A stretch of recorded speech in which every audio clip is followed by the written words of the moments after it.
Estamos con Román Alonso, coordinador de Esquerda Unida na comarca de Vigo.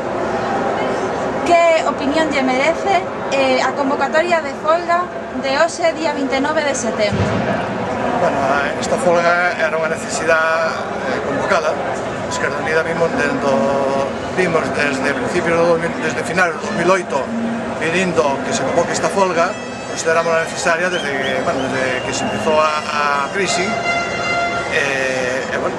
Felizmente produciu esa convocatoria e eu entendo que foi un éxito. Aquí no entorno da comarca de Vigo estamos observando que está parado todo.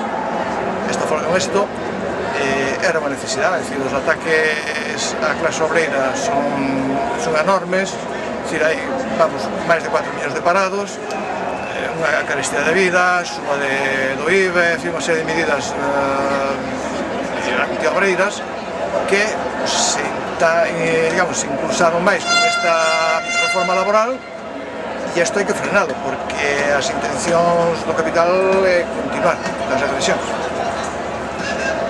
Cal é a súa opinión acerca da participación na manifestación de hoxe en Vigo? Eu penso que esta manifestación é unha das históricas desta comarca de Vigo, que en momentos clave responde moi ben. A clase obreira da comarca viguesa responde ben. Entonces, esta, eu penso que foi unha das grandes manifestacións que se produciron aquí na comarca de Vigo nos últimos 20 anos. É unha das grandes. Moitas gracias. Contra o capital, unidade sindical. Contra o capital, unidade sindical. Contra o capital, unidade sindical.